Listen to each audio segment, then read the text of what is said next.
Weaker section के बारे में बात कर रहे थे। सवाल इस बात का है कि हर आदमी चिल्ला रहा है दिल्ली में कि मैं गरीब हूं और मेरे बच्चे को दाखिला मिलना चाहिए। क्या अजब बात है। यह सवाल है कि हर आदमी कह रहा है कि मेरे बच्चे को दाखिला मिल जाए, इसके लिए मैं गरीब बनने को तैयार हूं। सवाल इस बात का है कि हर चीज की बात मामूलात हो सकती है, हर बात को चेक किया जा सकता है, फिल्टरेशन प्रोसेस है, फिर ये ऐसी दिक्कत क्यों आ रही। सवाल इस बात का खासतौर से आपसे मैं जानना चाहूंगा कि जैसा स्कूल कह रहे हैं कि बार बार कह रहे हैं कि ये प्रोसेस जो है मैं नहीं कर सकता, इसको गवर्नमेंट खुद तय करके बताए फिर हमारे पास आए, क्योंकि ऐसा अगर मेरे पास होगा तो पहले प्रोसेस में पहली नजर में ये दिक्कत आ सकती है, मैं नहीं चेक कर सकता कि ये इकोनॉमिक वीकर सेक्शन है या कहीं से। देखिए, पहले तो हमें यह समझना चाहिए कि ये जो 25% का इकोनॉमिकली वीकर सेक्शन का जो रूल है ये हमारे देश के हित के अंदर है। और दूसरा ये कि ये मेरे ख्याल से ऐसा लग रहा है जैसे यहां हम लोग ये एज्यूम करके चल रहे हैं कि जितनी भी एप्लीकेशंस आ रही हैं सारी फोर्स्ड आ रही हैं। देखिए, अभी इस साल से जो प्रोविजन आया है वो ये आया कि scheduled caste, scheduled tribe, handicap, जो डिसेबल्ड बच्चे हैं और जो ओबीसीज हैं, तो उन केसेस में तो जो इनकम सर्टिफिकेट है उसकी जरूरत ही नहीं है। सिर्फ इनकम सर्टिफिकेट वहां जरूरत है जो इन कैटेगरीज में नहीं आता है और उसकी इनकम का सवाल है। तो यहां दिल्ली में जैसे 1 लाख रुपया है, तो 1 लाख रुपया देखिए हमने जो रखा गया गवर्नमेंट ने और कोर्ट की इंटरवेंशन से और मीटिंग्स में रखा गया, उसका एक लॉजिक ये था कि अगर हम बहुत कम, क्योंकि शुरू में जो लड़की के लिए रखा गया था 60,000 और लड़के के लिए रखा था 48,000, तो ये महसूस किया गया गवर्नमेंट के लेवल पे और सब लेवल्स के ऊपर कि अगर हम बहुत नीचे की सैलरी रखेंगे तो बहुत सारे, क्योंकि उसमें बहुत सारे खर्चे उठाने पड़ते हैं, इसलिए हम ज्यादा वाइडर इसको करना चाहते थे। तो तभी 1 लाख से 8-8.5 हजार रुपए आज भी जो कंपनीज में क्लर्क वगैरह काम करते हैं 5-6 हजार रुपए ज्यादा नहीं मिलते। तो ये सोचना कि सारे लोग फर्जी हैं जो अप्लाई कर रहे हैं, मुझे लगता है गलत है। 5-10% क्योंकि सिस्टम इतना करप्ट है कि और रैकेटियर्स हैं वो हर जगह पहुंचते हैं, लेकिन उसको रोका जा सकता है, मॉनिटरिंग प्रोसेस से रोका जा सकता है। जिम्मेदारी किसकी है? सरकार करे या स्कूल करे? देखिए, सभी सवाल इस बात का है अग्रवाल साहब कि अगर एक बच्चा भी गलत जाता है उसकी वजह से एक बच्चा कहीं ना कहीं उसको दाखिला नहीं मिलता है, तो सवाल इस बात का है कि इसको प्रोसेस को जिम्मेदारी अगर तय करनी है तो गवर्नमेंट के स्तर पर हो या स्कूल के स्तर पर? नहीं, देखिए, गवर्नमेंट ने तो अपना बता दिया ना कि आपको सब डिविजनल मजिस्ट्रेट का सर्टिफिकेट चाहिए, शेड्यूल्ड कास्ट को शेड्यूल्ड कास्ट का सर्टिफिकेट चाहिए। उन्होंने बगल में कहा कि वो फर्जी बने हुए हैं। तो एक बात नहीं, तो आप अगर कोई ऐसा सवाल है तो अभी आप लोग, अब ये चैनल से हम लोग उठा रहे हैं इस सवाल को, मुझे लगता है कि बहुत सारे पेरेंट्स जो है जो इस तरीके से करते थे रोकेंगे अपने आप को, और बहुत सारे जिन्होंने किया है उनके लिए भी एक मुझे लगता है टेंशन का काम है ये।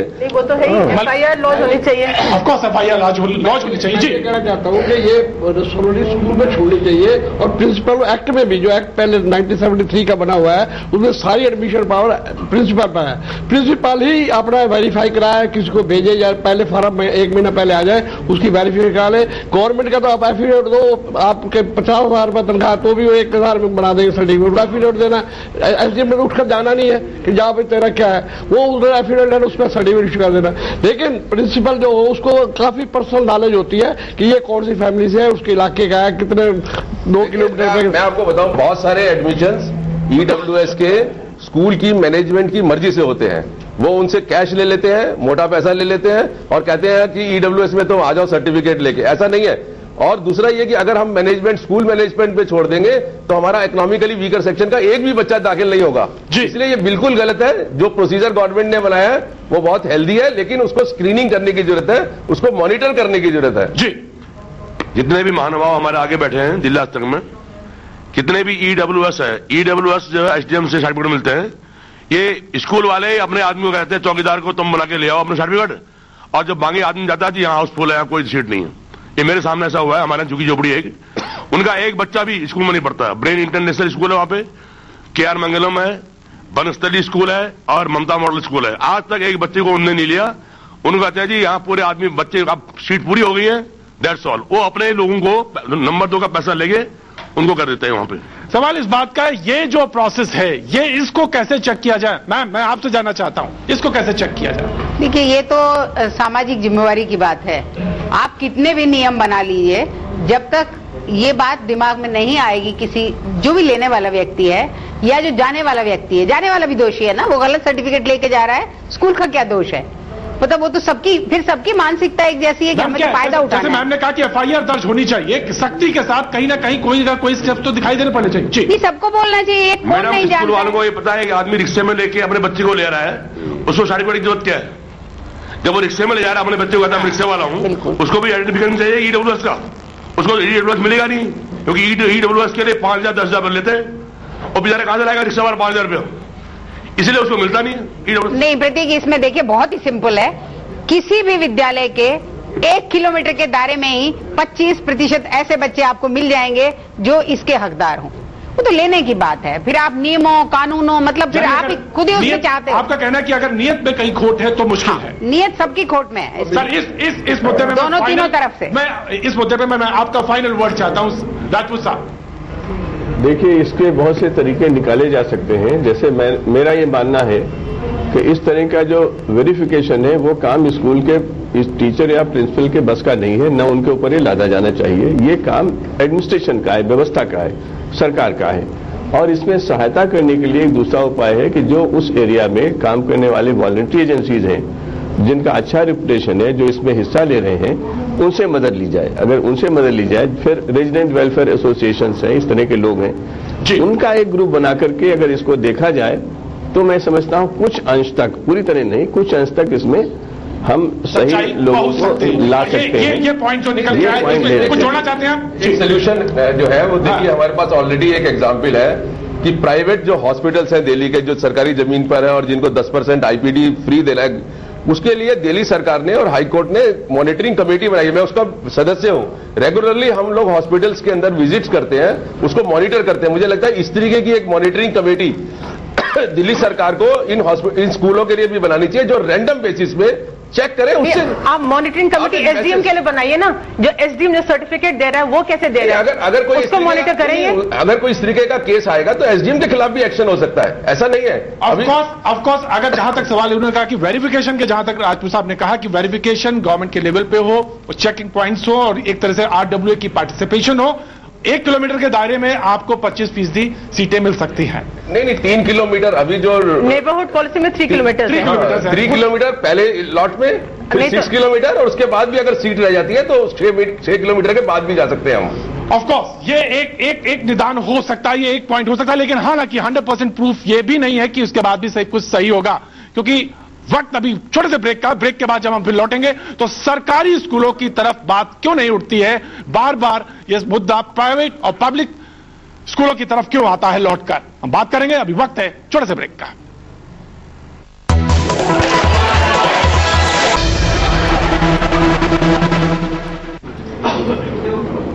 जनपद में आपका एक बार फिर स्वागत है। मैं हूं प्रतीक त्रिवेदी और आज बात दाखिले की दिक्कत को लेकर।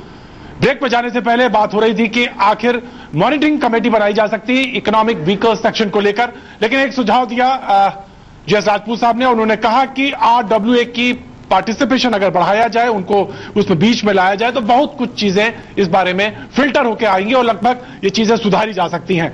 एक सवाल इधर से है, लेकिन पहले मैं एक बात कहना चाहूंगा। एक स्कूल का आंकड़ा है 52 सीटें हैं और 5000 फॉर्म हैं, ऐसा लगभग हर स्कूलों में है। लेकिन ब्रेक में बहुत सारी बातें होती हैं, उसमें एक बात यह भी आई कि गवर्नमेंट स्कूल में कोई अपनी लड़की को 5वीं के बाद नहीं पढ़ाना चाहता। यह सवाल सुन के, यह बात सुन के मुझे कुछ अटपटी लगी थी, मैं उसको वैसे ही परोस देना चाहता हूं। क्यों आखिर मैम? देखिए, जब 5वीं के बाद जो लड़कियां बड़ी हो रही होती हैं उनको टॉयलेट की जरूरत होती है, और ताजुब की बात है कि MCD schools and government schools में टॉयलेट की बुरे हाल है। लेकिन सवाल इस बात का है कि सिर्फ गुस्सा करने से तो कुछ होगा नहीं। स्थिति यह है कि एक जगह 52 सीटें हैं, 5000 फॉर्म, और लगभग हर स्कूल में ऐसी स्थिति है। और एक जगह आप ये करें मैम, अगर हम स्कूलों को स्थिति बेहतर करना चाहें तो कैसे? सरकारी स्कूल में कहते हैं कि प्राइवेट वाले कहते हैं कि आप मुझे दीजिए, आपका स्कूल वैसा ही कर देंगे जैसे हमारा बगल का स्कूल चल रहा है।